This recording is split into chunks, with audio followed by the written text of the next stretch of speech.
وما خلقت الجن والانس الا لیعبدون۔ خدا نے میں پیدا فرمایا ہے عبادت کے لیے۔ عبادت کا معنی کیا ہے؟ غلامی۔ غلامی سیکھے طریقت میں، غلامی سیکھے خانقاہ میں، اور خانقاہ میں آ کر بھی جس کے مزاج میں غلامی نہ آئے اس سے بڑا دنیا میں فرعون کوئی نہیں ہو سکتا۔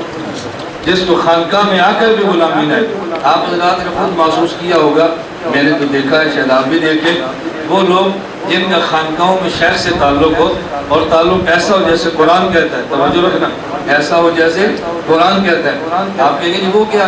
ہمارا تعلق اور ہے، قرآن مطالبہ وقت کرتا ہے، ہمارا تعلق کیا ہے؟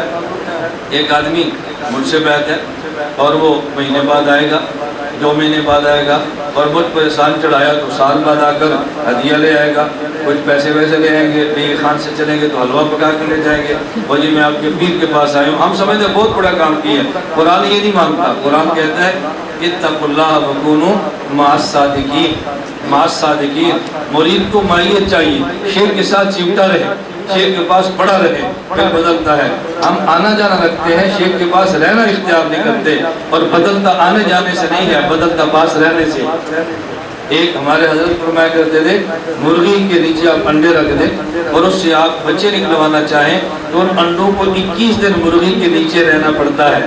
آپ انڈا 3 دن رکھیں پھر گھر لے آئیں، پھر 3 دن رکھیں پھر گھر لے آئیں، پھر 3 دن رکھیں پھر گھر لے آئیں۔ آپ سال پورا مرغی کے نیچے انڈے رکھتے رہیں تو وہ انڈا تو خراب ہو جائے گا، اس انڈے سے بچہ نہیں نکلے گا۔ اور اگر آپ انڈے سے بچہ چاہتے ہیں 21 دن مرغی کے نیچے رکھ دیں، اور اگر شیخ سے اصلاح چاہتے ہیں تو کم از کم 40 دن اپنے شیخ کی خانقاہ پہ مردہ بدست زندہ کی طرح ڈال دیں، پھر آپ دیکھتے ہیں آپ کی طبیعت بدلتی ہے کہ نہیں، پھر فرق پڑتا ہے یا نہیں، اثر ہوتا ہے یا نہیں، آپ دیکھیں تو صحیح۔ آپ یقین فرمائیں کہ میں نے مناظرے کا کورس کسی سے نہیں پڑھا، میں نے مناظرے کا کورس کسی سے نہیں پڑھا، یہ خدا داد فن ہے جو اللہ نے مجھے دیا ہے۔ اور تزکیہ اور طریقت میں پورے 40 دن کراچی حضرت کی خانقاہ میں گزارے، یعنی جس کا کورس مکمل کیا ہے وہ بھی نہیں کہتا پیر ہے، اور جس کا نہیں کیا سارے کہتے ہیں مناظر ہے، وہ شہرت میرے کھاتے پڑی ہے، اور جس پر میں نے وقت لگے اس کو کوئی بھی نہیں مانتا۔ میں حضرت کی خانقاہ میں کراچی گیا 3 دن کے لیے، میں نے کہا حضرت میں آپ کے پاس آیا ہوں، اور میں کتنا عرصہ ہے؟ میں نے کہا یہ 3 دن، اور میں نے 40 دن۔ میں نے کہا ٹھیک۔ حضرت رو پڑے، مجھے آج بھی یاد، حضرت رو پڑے اور رو کر میر صاحب سے فرمانے لگے، اسے کہتے ہیں شیخ کے ساتھ محبت۔ میں رمضان بھی وہاں ٹھہرا اور پھر عید بھی وہاں کی، میں نہیں آیا کر۔ جب 40 دن پورے ہوئے تو میں نے کہا اجازت تو چلا جاؤں، نہ اجازت دیتے میں تب بھی نہ آتا۔ آپ شیخ کے ساتھ وقت گزارے تو پھر کیفیت بدلتی ہے۔ ہمارے آنا جانا ہوتا ہے اور مستقل نہیں چلتا، بندہ بدلتا ہے۔ مجھ سے ایک ساتھی تھے کراچی کے، مجھ سے بیٹھ تھے، مجھے انہوں نے خط لکھا، انہوں نے کہا جی ایک لڑکا ہے اس کی محبت کے اندر مبتلا ہوں اور محبت دل سے نکلتی نہیں۔ کوئی شخص شیخ کو یہ بات لکھے تو شیخ خوش ہوتا ہے، شیخ بہت خوش ہوتا ہے، آپ اندازہ نہیں کر سکتے شیخ کی خوشی کا۔ آپ سمجھتے ہیں میں نے گناہ بتایا تو شیخ ناراض ہوگا، خوش ہوتا ہے۔ وہ خوش کس بات پہ ہوتا ہے کہ الحمدللہ میرے اس مرید کو اپنی اصلاح کی فکر پڑ گئی ہے۔ یہ خوشی والی بات ہے، افسوس والی بات؟ لوگ اپنا عیب بتاتے نہیں، گناہ نہیں بتاتے، پھر کہتا ہے میں بدلتا نہیں ہوں۔ بھائی گناہ بتائیں گے تو پھر بدلیں گے نا۔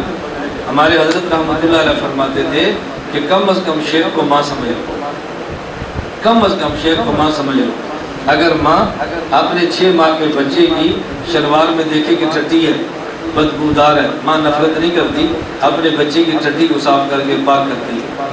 جب شیخ کو پتہ چلے میرا مرید گناہ میں مبتلا ہے، شیخ مرید سے نفرت نہیں کرتا، گناہ سے صاف کر کے مرید کو پاک کرنے کی فکر کرتا ہے۔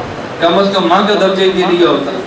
ہم سمجھتے ہیں میرے گناہ کا پتہ چلا تو یہ نفرت کرے گا، وہ تو شیخ کہلوانے کا قابل ہی نہیں ہے جو مرید کے گناہ پر مرید سے نفرت کرے۔ مرید سے نفرت نہیں کرتے، مرید کے گناہ سے نفرت کرتے۔ اگر مرید گناہ کر گیا شیخ نفرت کرے تو بتاؤ مرید جائے گا کہاں پہ؟ ڈاکٹر کے پاس کوئی بندہ بیماری لے کر جائے اور ڈاکٹر نفرت کرے تو بتاؤ مریض نے جانا کہاں پہ؟ لیکن یہ ضروری ہے کہ اپنے آپ کو بتلائے پھر اصلاح ہوتی ہے۔ مجھے انہوں نے لکھا کہ جی میرا مرض نہیں جاتا۔ میں نے کہا کہ ہفتہ کے لیے سرگودا میرے پاس میری خانقاہ میں ہے۔ وہ کراچی سے چلے اور تب سرگودا پہنچے۔ مجھے کہتے ہیں میں یہاں کیا کروں؟ میں نے کہا 5 وقت نماز پڑھے جو کراچی پڑھتے تھے، تلاوت کریں جو وہی کرتے تھے، ذکر کریں جو وہی کرتے تھے، کتابوں کا مطالعہ کریں اور خاص عمل۔ میں نے کہا جب میں گھر سے نکلوں مسجد میں ہوں سبق پڑھانے کے لیے جاؤں، بس تم مجھے صرف عقیدت سے دیکھتے رہنا، تمہیں کچھ نہیں کرنا۔ 1 ہفتہ ٹھہرا، مجھے کہتے ہیں استاد جی اب بیماری ختم ہو گئی۔ میں نے کہا ہفتہ گزر کے آپ جاؤ کراچی، مجھے جا کے مہینے بعد خط لکھنا۔ اس نے کہا استاد جی الحمدللہ خدا نے نجات دے دی۔ اب میں یہ بات کیسے سمجھاؤں آپ کو؟ یہ میت سے بیماری ختم ہوتی ہے، آنے جانے سے ختم نہیں ہوتی۔ آنے جانے سے کیا ختم ہو سکتی ہے بیماری؟ جو اللہ پاک نے ہمیں فائدہ فرمایا ہے عبادت کے لیے، وما خلقت الجن والانس الا لیعبدون۔ اس لیے جو خانقاہ میں آ کر بھی اپنے کبر کو ختم نہ کرے، اس کا یہ اکڑ پر کہاں ٹھیک ہوگا؟ حکیم الامت حضرت تھانوی رحمۃ اللہ علیہ کے بعد حضرت مولانا عبد الماجد علی آبادی آئے بیعت ہونے کے لیے۔ میں نے فرمایا کہ آپ مجھ سے بیعت نہ کریں، آپ مجھ سے بیعت نہ کریں۔ کہا نہیں میں نے آپ سے بیعت کرنی۔ فرمایا نہیں آپ بڑے آدمی ہیں تو آپ مجھ سے بیعت نہ کریں، ہم سے تو وہی بات کرے گا جو ہم کان کو روڑے تو برداشت کر سکتا، آپ تو بڑے آدمی ہیں۔ حضرت فرماتے ہیں پیر تگڑا ہو اور رگڑا لگانا جانتا ہو، مرید کی اصلاح ہوتی ہے۔ مرید تگڑا نہ ہو یا مرید سے ڈرتا ہو، یہ مرید کی اصلاح نہیں کر سکتا۔